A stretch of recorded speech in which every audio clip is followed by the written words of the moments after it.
Good day dear colleagues, partners and all those who are interested in the project of doing offs induction motors. I'm Alexander Sudrev and today we'll continue talking about ecology and ways of improving it. So, what is power crisis?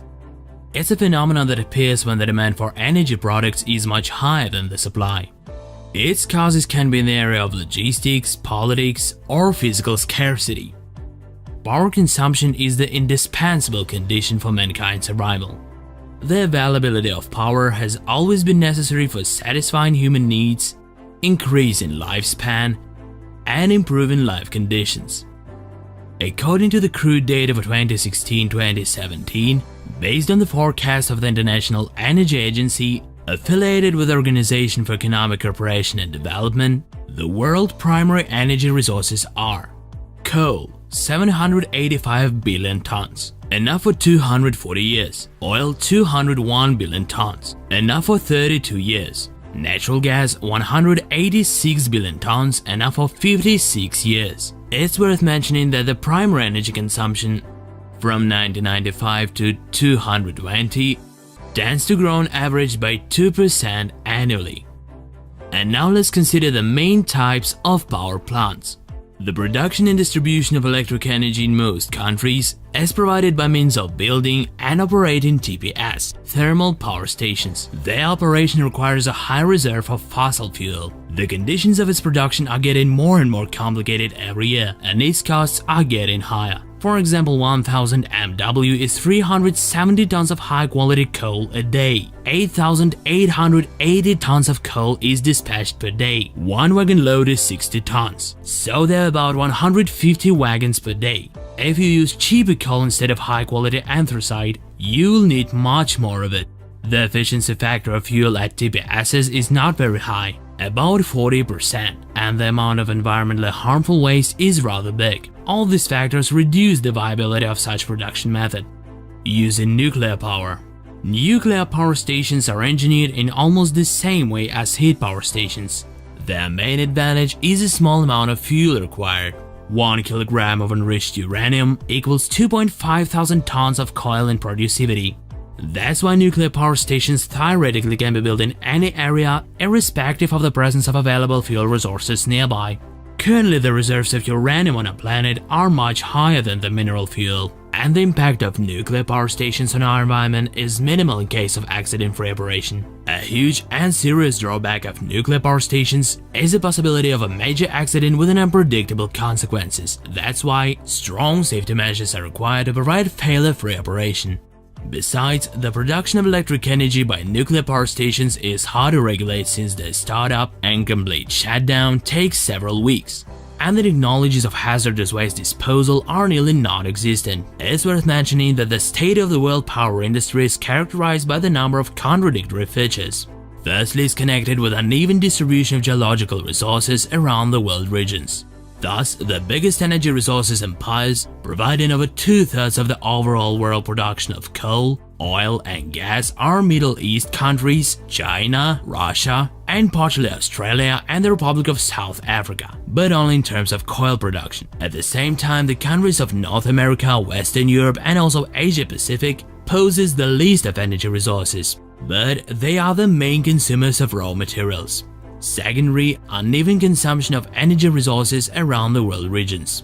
As a result, economically developed countries possessing the least amount of raw materials consume about 80% of energy resources that are extracted and produced worldwide. In the meantime, per capita energy consumption in these countries amounts to 11,000–12,000 tons of reference fuel, which is more than 6 times higher than the worldwide average figure of 2,000 tons of reference fuel. Thirdly, there is a distinct disproportion of the volume of various fuel types in the explored reserves and their share in energy production. Specifically, oil and gas provide 61% of the world energy production, though they account for only 26% of explored reserves. And coal, with the best proven reserves, 63.3%, provides only 26% of energy. According to other estimates, today coal accounts for 15%, oil 40%, gas 45%. Many car companies are concerned with scarce reserves of fuel resources and environmental harm resulting from the operation of the great number of internal combustion engines, both diesel and petrol. For example, the Volvo company stated that it would make electricity the main point of its business. From 2019, only 3 car types will be produced: completely electric, hybrid, and so-called mild hybrids combined in a small petrol engine and a big accumulator battery. Moreover, in 2050, a lot of countries want to stop selling petrol and diesel cars. In Paris at the World Climate Conference COP21 held by the United Nations, an unexpectedly ambitious statement was announced. Great Britain, Germany, the Netherlands and Norway, as well as a number of American states, are ready to ban using and selling fuel engine cars after year 2050. That's how reciprocating internal combustion engine that had been serving loyally for over a century was set the retirement date. Also about the transition to electric cars.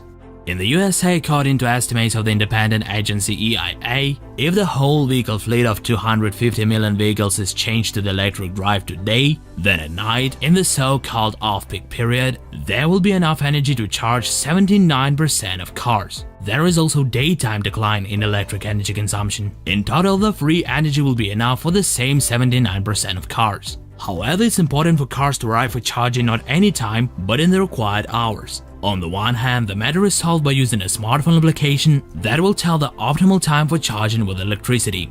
But the world practice shows that this solution can lead to at least 21% of cars left uncharged.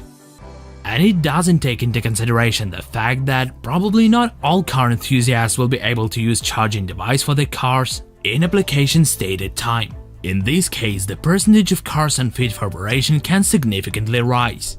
Thus, it can be concluded that the USA energy network with the current level of energy consumption is not ready for the global transition to electric transport. Based on everything mentioned above, we can make a conclusion that there is a lot of unsolved issues in the field of our planet's ecology, and energy holds the key position in this list. Currently, we're approaching the situation when the reserves of various fuel types on our planet can run short in the measurable future. Meanwhile, the ways of producing electric energy impossible to imagine modern humanity without are harmful for our planet's ecology. On this premise, project of Duinov's induction motors, alongside other companies that are concerned with our planet's ecology, can offer one of the ways of improving the current situation.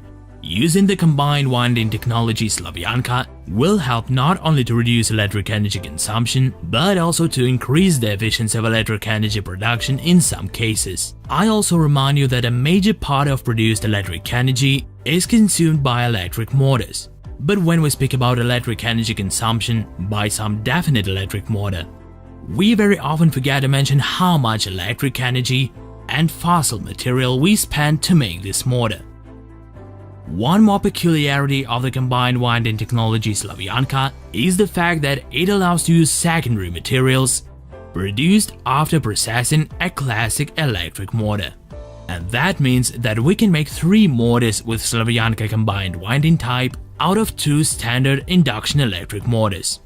That's why, if you're concerned with the future of our planet and mankind on the whole, I'm offering you to learn more about the project of Duinov's induction motors. To do that, you should subscribe to our channel and VK group and register in the personal account of our official website of Duinov's induction motors project. I'm Alexander Sudarev. See you soon.